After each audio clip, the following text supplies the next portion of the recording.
Commander Jake Morrison stood at the bridge window of the Earth Defense Fleet flagship Meridian, watching the stars that no longer seemed peaceful.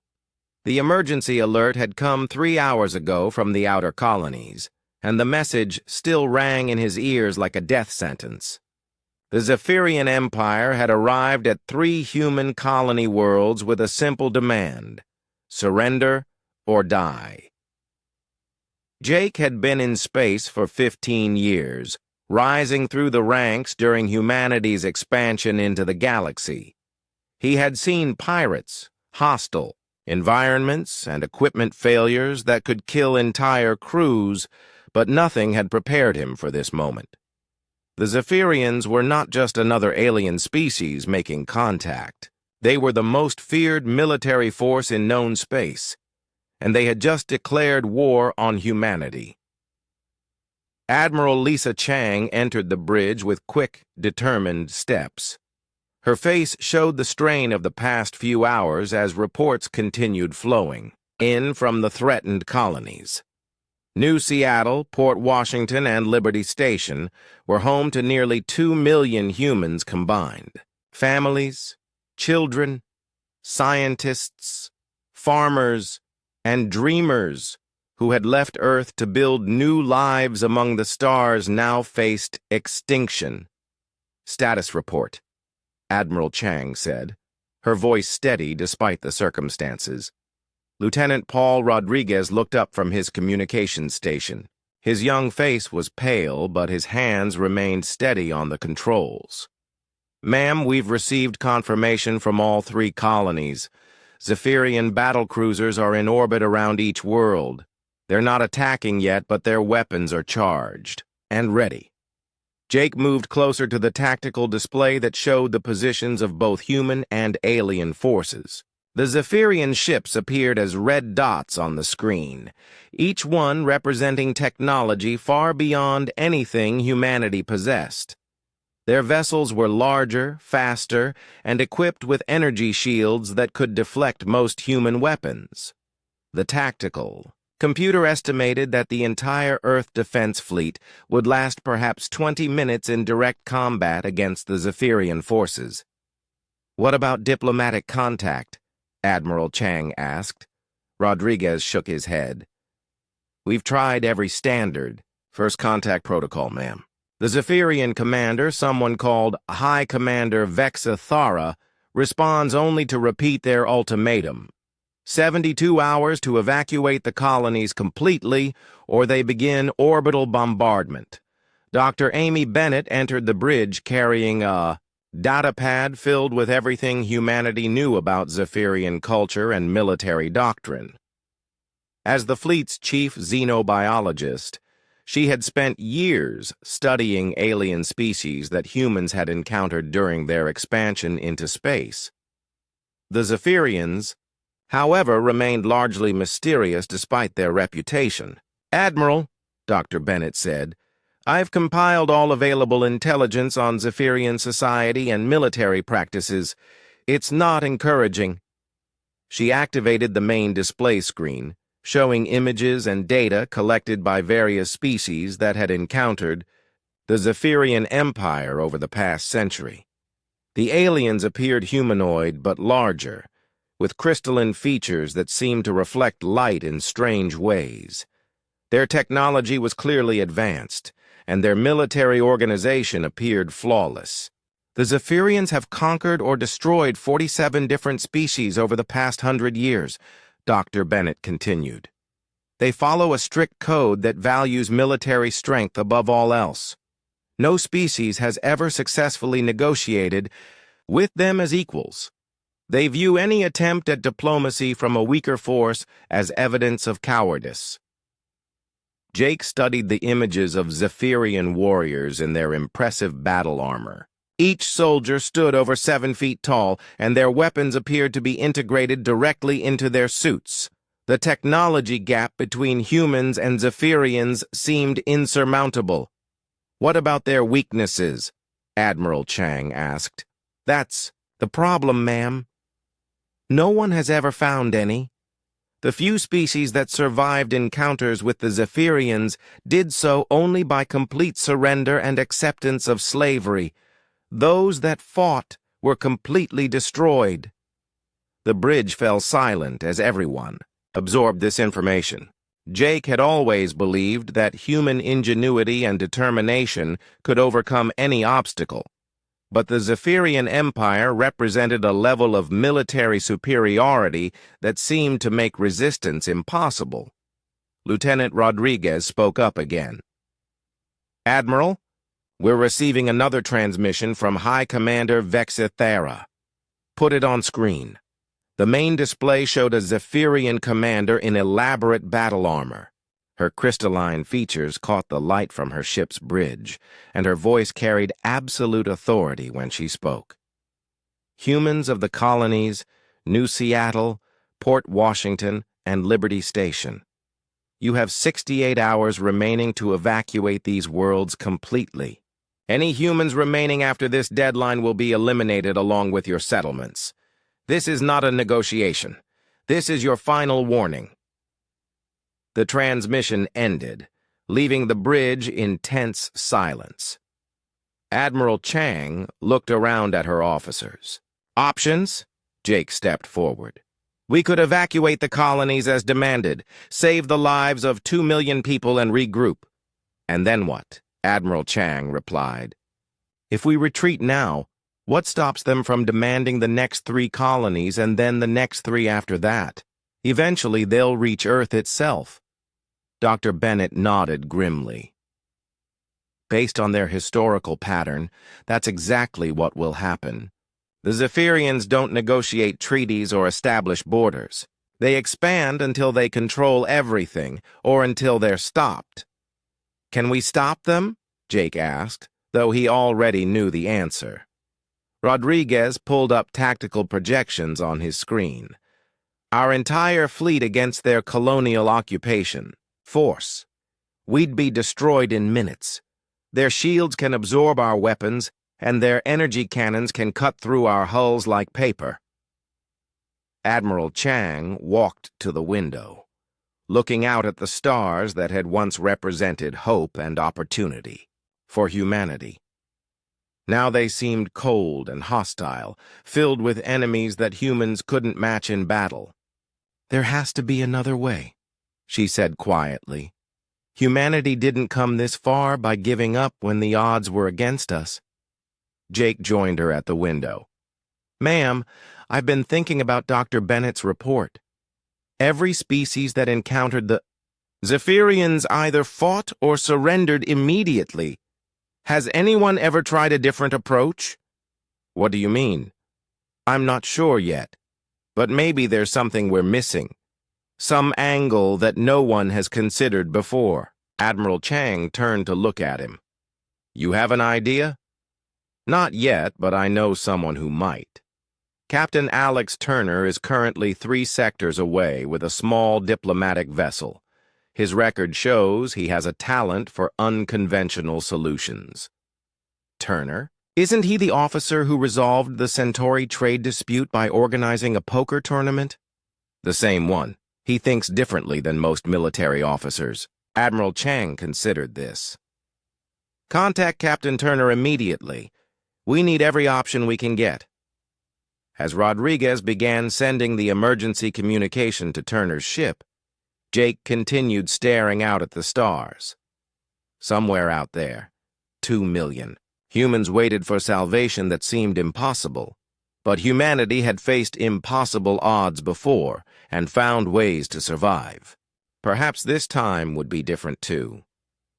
The next 68 hours would determine whether humanity's expansion into the galaxy would continue, or whether their colonies would become nothing more than empty monuments to dreams that had reached too far among the stars. Captain Alex Turner received the emergency transmission while his small diplomatic vessel, the Harmony, was conducting routine patrol near the Kepler Station trade routes. The message from Admiral Chang was brief but clear. Humanity faced extinction, and conventional solutions had failed. Turner was humanity's last hope for finding an alternative to total war or complete surrender. Turner studied the data packet that accompanied the Admiral's message. The Zephyrian Empire, High Commander Vexithara, 3 colonies under threat, and a countdown timer that now showed 59 hours remaining. Everything about the situation suggested that humanity was about to face its darkest moment since leaving Earth. Lieutenant Kelly Brooks, Turner's communications officer, looked up from her station with concern. "Captain, Admiral Chang is requesting an immediate response. She wants to know if you have any unconventional ideas for dealing with the Zephyrians." Turner leaned back in his command chair, thinking about everything he knew about alien psychology and cultural differences. His reputation for solving impossible problems came from his ability to see situations from completely different angles. The Centauri trade dispute had been resolved when he realized that the aliens weren't actually arguing about economics, but about respect and social status. Simple poker tournament had allowed both sides to demonstrate their intelligence and skill without losing face. "Pull up everything we know about Zephyrian culture and behavior patterns," Turner said. Dr. Steve Hamilton, the Harmony's cultural specialist, began displaying information on the main screen. "Captain, there's not much data available. The Zephyrians are extremely secretive about their society. What we do know comes from brief encounters and the testimony of species that survived contact with them." Turner studied the limited information carefully. The Zephyrians valued military strength and viewed weakness with contempt. They had never been successfully negotiated with because every species approached them from a position of inferiority. Their society appeared to be built entirely around concepts of dominance and submission. "What about their response to different types of contact?" Turner asked. "Every species has tried the same basic approaches," Dr. Hamilton replied. "Formal diplomatic requests, offers of tribute, threats of mutual destruction, and desperate pleas for mercy. The Zephyrians respond to all of these with the same contempt." Turner stood and began pacing around the small bridge. There had to be something that no one had tried before, some approach that would catch the Zephyrians completely off guard. He thought about his own experiences with difficult negotiations and the moment when seemingly impossible situations suddenly became solvable. "Kelly, send a message to Admiral Chang. Tell her I need complete authority to attempt contact with the Zephyrians using methods that might appear to violate standard protocols." Lieutenant Brooks raised an eyebrow. "Sir, what kind of methods?" "I'm not sure yet, but I have an idea forming. Dr. Hamilton, I need you to prepare a cultural package that represents the best of human civilization. Music, art, literature, scientific achievements, sports, comedy, and anything else that shows what makes humanity unique." Dr. Hamilton looked confused. "Captain, the Zephyrians have shown no interest in cultural exchange with any species." "That's exactly why it might work," Turner replied. "Everyone who has contacted them has done so from a position of fear or desperation. They've offered tribute, threatened war, or begged for mercy. But no one has ever simply invited them to experience what human culture has to offer." Turner's plan began to take shape as he spoke. Instead of approaching the Zephyrians as supplicants or enemies, he would treat them as potential guests. Rather than focusing on military strength or political negotiations, he would demonstrate human creativity, ingenuity, and the ability to find joy even in difficult circumstances. "Set course for the new Seattle system," Turner ordered, "and begin transmitting on all Zephyrian frequencies." "Sir, what should I transmit?" Brooks asked. "An invitation," Turner said with a slight smile. "Tell High Commander Vexthera that Captain Alex Turner of the Earth vessel Harmony cordially invites her to experience genuine human hospitality before making any final decisions about our colonies." Brooks looked uncertain. "Captain, that's not standard diplomatic protocol." "Good. Standard diplomatic protocol hasn't worked for anyone else." As the Harmony changed course toward the threatened colony system, Turner worked with Dr. Hamilton to prepare their cultural presentation. They selected music ranging from classical symphonies to modern rock songs, comedy shows that demonstrated human humor, documentaries about scientific discoveries, and recordings of sporting events that showed human determination and fair play. "Captain," Dr. Hamilton said as they worked, "I have to ask what you're hoping to accomplish. The Zephyrians have never shown interest in anything except military conquest." Turner paused in his selection of materials. "Steve, think about it from their perspective. They've spent a century conquering species that either fought desperately or surrendered immediately. Every contact they've had has reinforced their belief that they're superior to everyone else. But what happens when someone responds to their threats with genuine curiosity and friendship?" "They'll probably be confused," Dr. Hamilton admitted. "Exactly. And confusion creates opportunity for new understanding."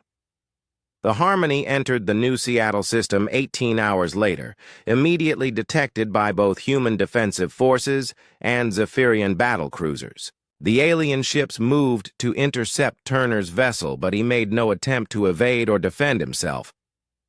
"Captain," Brooks reported, "we're being targeted by multiple Zephyrian weapon systems." "Continue broadcasting our invitation," Turner replied, calmly, "and begin transmitting the cultural package on all frequencies." The bridge speakers suddenly filled with the sound of a human jazz quartet, followed by the voice of a comedian telling jokes about the absurdities of space travel. Turner watched the tactical display as Zephyrian ships surrounded the Harmony but held their fire. "Captain Turner of the Earth vessel Harmony," came a powerful voice over the communications system. "I am High Commander Vexithara of the Zephyrian Empire. Explain your presence in this system immediately." Turner picked up the communication device himself. "High Commander, I'm here to extend a proper human welcome before you make your final decision about our colonies. I've prepared what we call a cultural celebration, and you're the guest of honor." There was a long pause before Vexithara responded. "You are either insane or attempting some form of deception." "Neither, actually. I'm simply offering you the chance to experience something that no other species has ever shared with the Zephyrian Empire. Human hospitality, creativity, and the things that make us worth knowing as people rather than just targets for conquest." Another pause. Longer this time. Turner could imagine the confusion this conversation was causing on the Zephyrian command ship. He was treating their supreme military commander not as a conqueror or enemy, but as an honored guest whose presence would make their gathering complete. "You wish to surrender?" Vexithera asked. "I wish to share a meal, some music, and genuine conversation with someone who has the power to shape the future of both our species," Turner replied. "Your decision about our colonies will be the same regardless, but perhaps it could be an informed decision based on actually knowing who we are." The bridge fell silent except for the continuing transmission of human cultural materials. Turner waited, knowing that his unconventional approach had created a moment of uncertainty in what should have been a simple military operation. Finally, Vexithara's voice returned. "Very well, Captain Turner. I will board your vessel to observe this human hospitality you speak of. But understand that this changes nothing regarding the fate of your colonies. Understood, High Commander. But I think you'll find that understanding changes everything. As Turner prepared to welcome the most dangerous military commander in the galaxy aboard his small ship, he realized that the next few hours would determine whether his gamble would save 2 million lives or simply provide humanity with a more interesting form of defeat. High Commander Vexathara materialized on the Harmony's main deck in a shimmering column of light, her transport technology far beyond anything humans possessed. She stood over 7 feet tall in impressive battle armor that seemed to be made of living crystal, and her alien features reflected the ship's lights in ways that made her appear both beautiful and terrifying. 2 Zephyrian guards flanked her, their weapons clearly visible and ready for immediate use. Captain Turner stepped forward with a warm smile, dressed in his best uniform, but without any weapons or defensive equipment. Behind him, the main deck had been transformed into something that resembled a cross between a neighborhood barbecue and a cultural festival. Tables held food from various human cultures, screens displayed artwork and music videos, and the air carried the sense of cooking and the sounds of human laughter and music. High Commander Vexathara, Turner said, extending his hand in the traditional human greeting gesture. Welcome aboard the Harmony. Thank you for accepting our invitation. Vexathara stared at the extended hand for a moment, clearly unfamiliar with the concept of a handshake. Her guards shifted nervously, uncertain how to respond to this unprecedented situation. Every military protocol they knew had been designed for conquest, surrender, or battle, but nothing had prepared them for genuine hospitality. Captain Turner, Vexathara said, her voice carrying the authority of someone accustomed to absolute obedience. I have come to observe this human hospitality you described. Explain what you hope to accomplish with this display. Turner gestured toward the prepared celebration around them.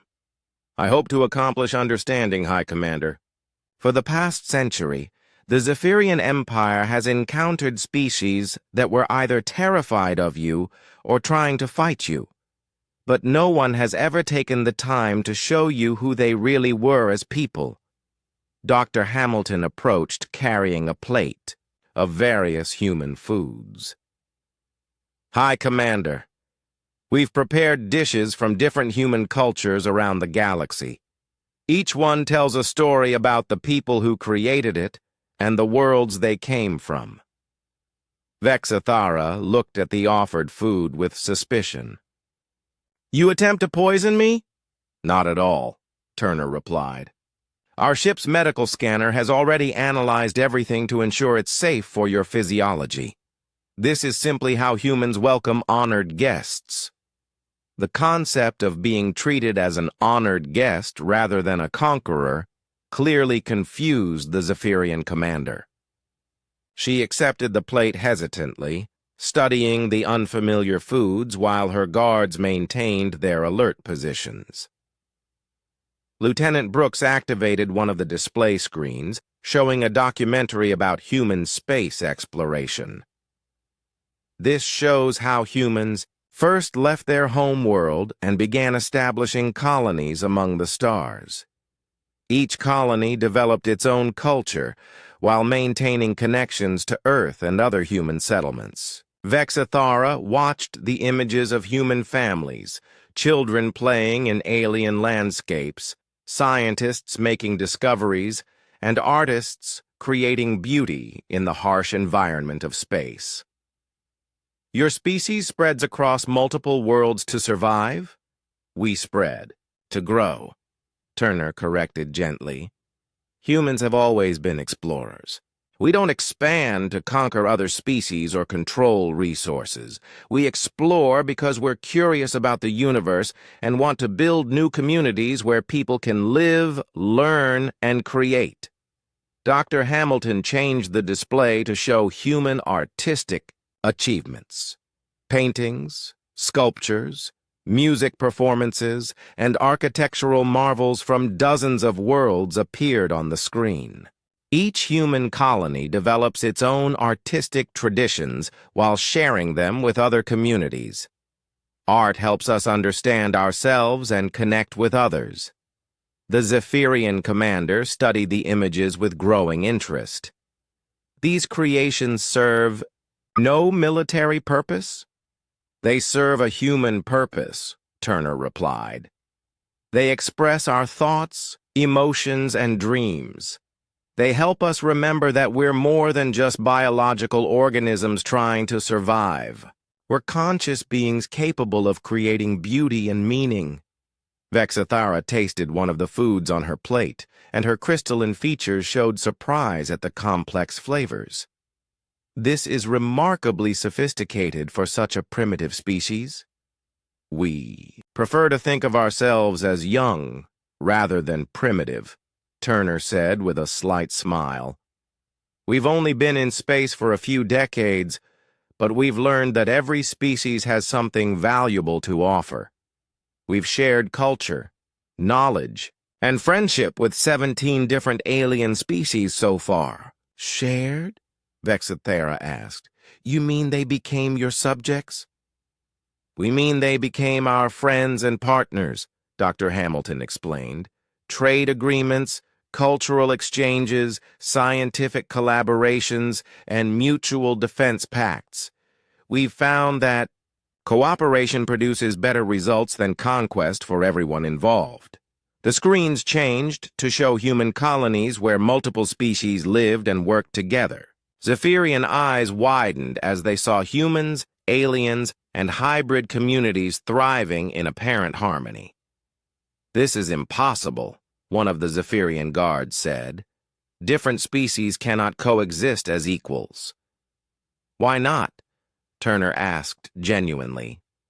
Each species brings different strengths, perspectives, and abilities. Humans are good at adaptation and creative problem-solving. The Centauri are excellent engineers. The Vegan Collective has advanced medical knowledge. Together we've solved problems that none of us could handle alone. Vexithara set down her plate and walked closer to the displays. Show me examples of these cooperative solutions. Dr. Hamilton activated a presentation about the Titan terraforming project, where human creativity, Centauri engineering, and vegan biotechnology had transformed a hostile world into a thriving agricultural center. This planet now feeds 12 different colonies and supports research that benefits all 3 species. And no species claims dominance over this world? Vexithara asked. All 3 species share governance based on their contributions and expertise, Turner explained. Conflicts are resolved through discussion and compromise rather than force. The Zephyrian commander was quiet for several minutes, studying the information being presented. Finally, she spoke again. In a century of expansion, the Zephyrian Empire has encountered 47 species. All proved inferior and were either destroyed or enslaved. None offered anything of value beyond basic resources. Maybe they didn't have the chance to show you what they could offer, Turner suggested carefully. If every encounter begins with demands for surrender, there's no opportunity for cultural exchange or mutual understanding. Vexithara turned to face Turner directly. You suggest that the Zephyrian Empire has been conducting expansion incorrectly? I suggest that there might be alternative approaches that could benefit everyone involved, Turner replied diplomatically. Humans have learned that we grow stronger through cooperation rather than conquest. The screens changed again to show human music performances, sporting events, and comedy shows. Vexithara watched with fascination as humans demonstrated their ability to find joy, create beauty, and laugh even in difficult circumstances. Your species appears to celebrate frequently, she observed. We've learned that celebration makes life worth living, Turner said. Work, survival, and achievement are important, but happiness and connection with others give meaning to everything else. For the first time since boarding the ship, High Commander Vexithara seemed to relax slightly. Her rigid military posture softened, and something resembling curiosity replaced the stern authority in her expression. "Captain Turner," she said slowly, "you have shown me things that I did not expect to find among any species, particularly one facing extinction. Your people respond to the threat of annihilation with music, food, and friendship, rather than desperation or hatred." "We respond with who we are," Turner replied simply. "If these are our last hours, we want to spend them sharing the best of humanity with someone who has the power to understand what the galaxy will lose." Vexithara looked around at the celebration continuing around them, at humans who treated her as an honored guest rather than a feared enemy, and at displays showing a species that had chosen cooperation over conquest as their path among the stars. "I begin to understand why your species has thrived despite your technological limitations," she said quietly. "You have found sources of strength that the Zephyrian Empire has never recognized.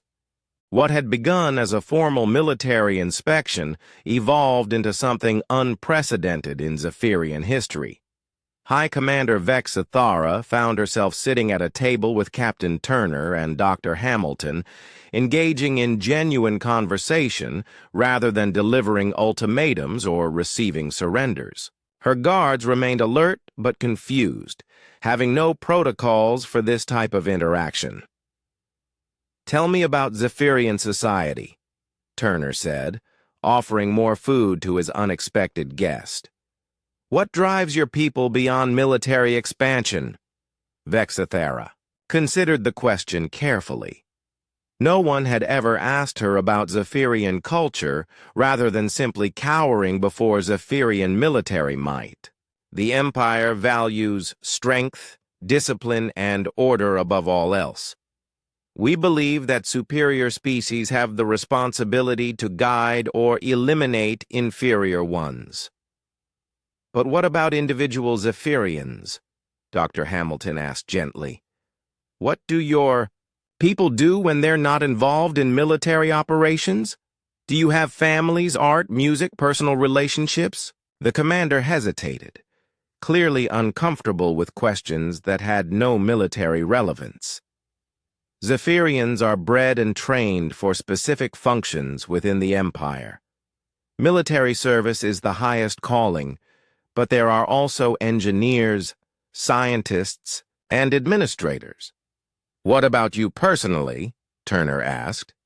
"What did you want to become before you joined the military?" Vexithara looked startled by the question. "Individual desires are irrelevant. I was selected for military service based on my capabilities and trained accordingly." Dr. Hamilton activated another display, this one showing human children at play and families gathering for celebrations. On human worlds, children explore many different interests before choosing their careers. Some become soldiers to protect others, but they also become artists, teachers, farmers, musicians, and explorers. What they choose depends on their individual talents and dreams. "Dreams." Vexithara repeated the word as if it were foreign. "You mean personal ambitions beyond service to the species?" "We mean hopes for the future, personal goals, and the desire to create something meaningful," Turner explained. "Every human has dreams about what they want to accomplish or experience during their lifetime." The Zephyrian commander studied the images of human families and communities. "These personal dreams do not conflict with species survival?" "Usually, they strengthen it," Dr. Hamilton replied. "People who are happy and fulfilled work harder and contribute more to their communities. Human colonies succeed because individuals are motivated to build better lives for themselves and their families." Turner activated a recording of human music, a symphony performed by musicians from 3 different worlds. The complex harmonies filled the ship's main deck, and Vexathera listened with obvious fascination. "This serves no practical function," she said, but her voice carried wonder rather than criticism. "It serves an essential function," Turner replied. "It reminds us that existence can be beautiful as well as functional. Music connects people across distances and cultural differences. It expresses emotions and ideas that words cannot capture." Vexathera closed her eyes and listened to the music for several minutes. When she opened them again, her crystalline features seemed different somehow, softer and more expressive. "I have never experienced anything like this sensation." "What sensation?" Dr. Hamilton asked curiously. "The sounds create responses in my consciousness that have no survival value, yet they seem important." Vexathera struggled to find words for concepts her language apparently lacked. "They make me aware of possibilities I had not considered." Turner smiled. "That's exactly what music is supposed to do. It opens our minds to new ways of thinking and feeling." Dr. Marie Collins, the Harmony's cultural attaché, joined the conversation carrying a datapad filled with questions about Zephyrian society. "High Commander, I'm curious about Zephyrian achievements beyond military conquest. What has your species created or discovered that brings you pride?" Vexathera considered this question for a long time. "The Empire has perfected military organization, developed superior weapons technology, and established order across 47 star systems." "Those are impressive accomplishments," Collins acknowledged. "But what about purely creative achievements? Art, literature, philosophy, or scientific discoveries made for the sake of knowledge rather than military advantage?" The silence that followed was telling.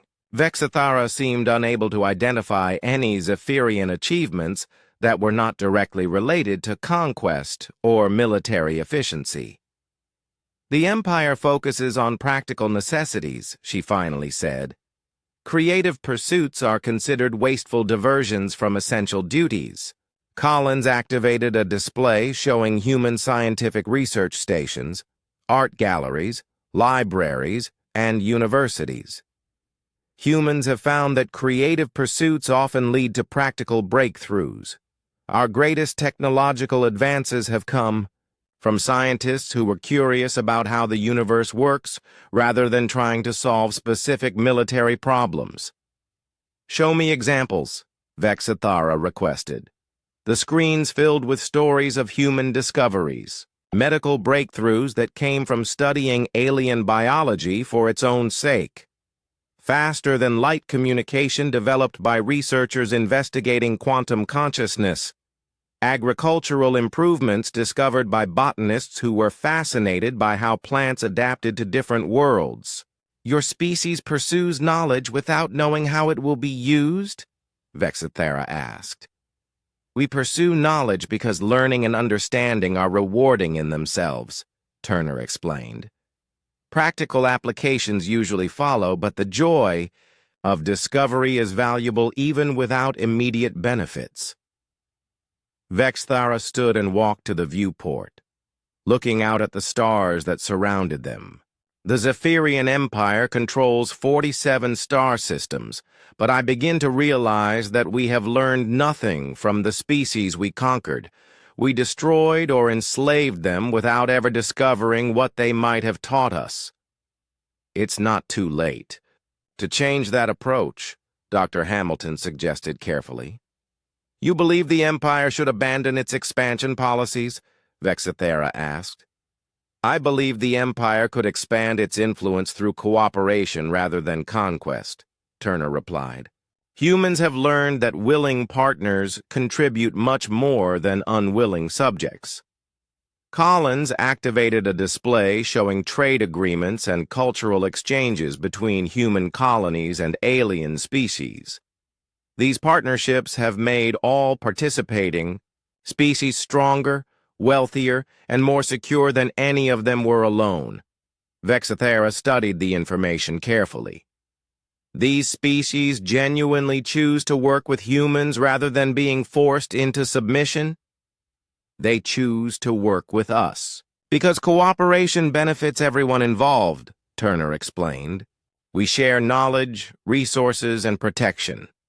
When threats arise, we face them together rather than leaving each species to struggle alone.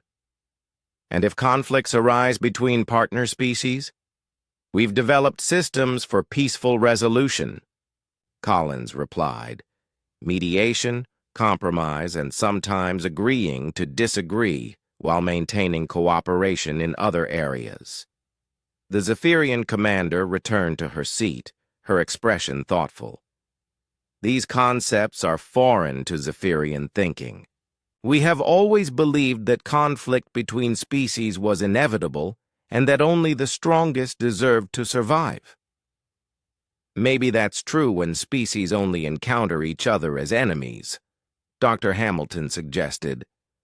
But when they meet as potential friends and partners, different outcomes become possible. Turner leaned forward. High Commander, what if the Zephyrian Empire tried a different approach with one species? What if instead of conquest, you offered partnership and cultural exchange? The Empire does not negotiate with inferior species, Vexithara replied automatically, then paused.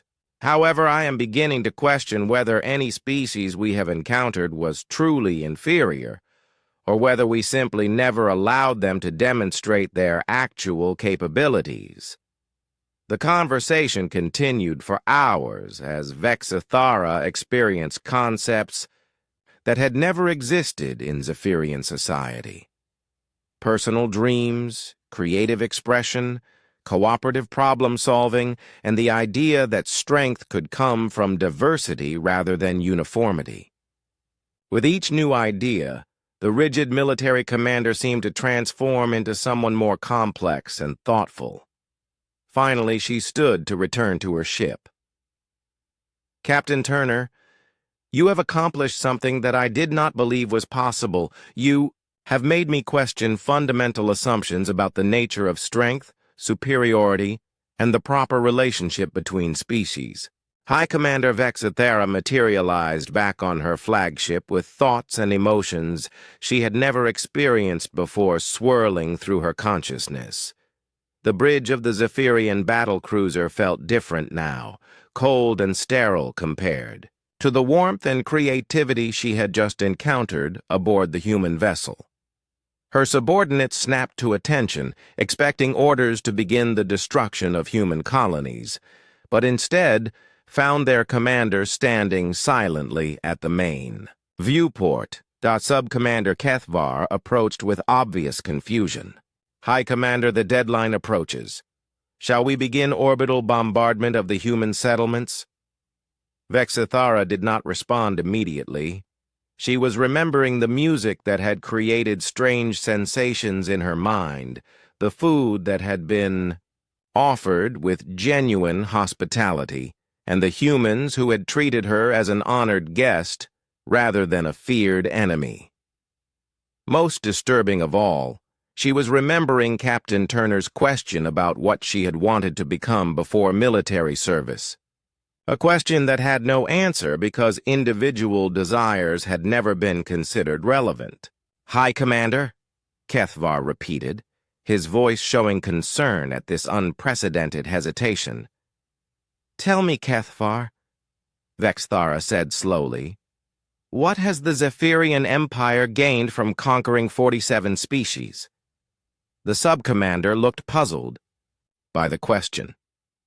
We have gained territory, resources, and confirmation of our superiority over inferior species. But what have we learned? What knowledge, art, philosophy, or scientific discoveries have we acquired from these conquered peoples? Kethavar's confusion deepened. High Commander, those species had nothing of value to offer beyond basic resources. Their inferiority was demonstrated by their inability to resist our forces. Vexithara turned away from the viewport to face her bridge crew. Every Zephyrian present was a product of the same system that had shaped her own thinking, trained from birth to value only, military strength, and to view all other species as inherently inferior.